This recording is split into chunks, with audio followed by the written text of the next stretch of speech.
Hi అందరికీ మన technical వినోదం ఛానల్ తరపున స్వాగతం సుస్వాగతం.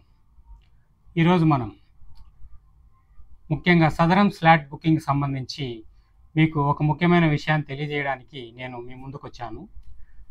ఈ సదరం స్లాట్ బుకింగ్ అనేది ముఖ్యంగా 2 రోజులు, ఈ జూలై నెలలో 2 రోజులు సదరం స్లాట్ బుకింగ్ సంబంధించి ప్రభుత్వం అనుమతి ఇచ్చిందనమాట. దానికి సంబంధించి క్లియర్గా వివరాలన్నీ చెప్తాను. ఈ సదరం స్లాట్ బుకింగ్ సంబంధించి ఎవరెవరు అర్హులు, ఎవరు అనర్హులు, ఎంత శాతం ఉండాలి, అదేవిధంగా ఈ సదరం స్లాట్ బుకింగ్ సంబంధించి ఏ డిజబిలిటీస్ ఉన్న వాళ్ళకు ఈ సదరం స్లాట్ బుకింగ్ సంబంధించి అవకాశం కల్పిస్తారు, అదేవిధంగా ఎవరెవరికి వచ్చే అవకాశాలు ఉన్నాయి, ఆ సదరం స్లాట్ బుకింగ్ సంబంధించి ఏ విధంగా చేసుకోవాలి అన్నీ క్లియర్గా చెప్తాను. ఒకటొకటి స్కిప్ చేయకోకుండా మన వీడియోని చూడండి. అదేవిధంగా ఇంకా మన ఛానల్ని ఎవరైనా సబ్స్క్రైబ్ చేసుకోకుండా ఉంటే తప్పకుండా సబ్స్క్రైబ్ చేసుకోండి. ఎందుకంటే ఇది చాలా ఇంపార్టెంట్ వీడియో కాబట్టి 10 మందికి వెళ్తుందన్నమాట. తెలియని వాళ్ళు తెలుసుకుని వాళ్ళు కూడా స్లాట్ బుకింగ్ చేసుకునే దానికి అవకాశం ఉంటుందనే ఉద్దేశంతో చెప్తున్నాను. ఇక వీడియోలోకి వెళ్దాం రండి. ఈ సదరం స్లాట్ బుకింగ్ అనేది 6 రకాలు.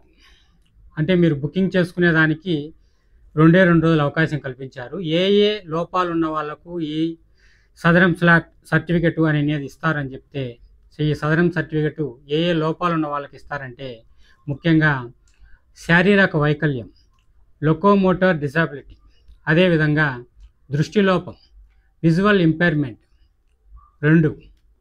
1 శారీరక వైకల్యం అంటే లోకోమోటర్ డిజబిలిటీ లేకుంటే ఆర్థోపెడిక్ డిజబిలిటీ.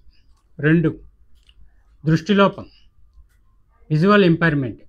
3 వినికిడి లోపం, హియరింగ్ ఇంపైర్మెంట్. 4 మానసిక లోపం, మెంటల్ రిటార్డేషన్.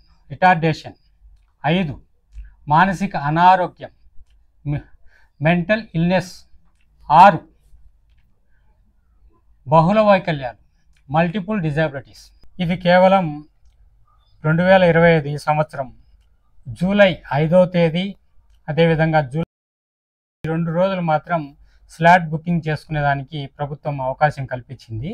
దీనికి సంబంధించి మీరు స్లాట్ బుకింగ్ చేసుకునే సమయంలోనే మీ దగ్గరలో ఉన్నటువంటి హాస్పిటల్ని మీరు అప్పుడే ఆప్షన్గా తీసుకొని మీరు అప్లై చేసేటప్పుడు ఆన్లైన్లో ఏ ప్రాంతంలో మీరు చూపించుకోవాలా, ఏ హాస్పిటల్లో చూపించుకోవాలని అనుకుంటారు దాన్ని కూడా ఓకే చేసుకోండి.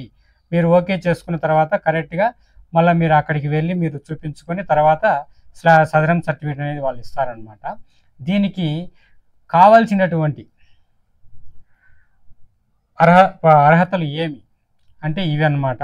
ఇకపోతే దీనికి కావాల్సినటువంటి డాక్యుమెంట్లు ఏవని చెప్తాను చూడండి. ఇవి మీరు మీ సేవా కేంద్రాల్లో కానివ్వండి, గ్రామ వార్డు సచివాలయాల్లో కానివ్వండి, మీరు ఈ సదరం స్లాట్ బుకింగ్లు చేసుకునేదానికి అవకాశం ఉంది.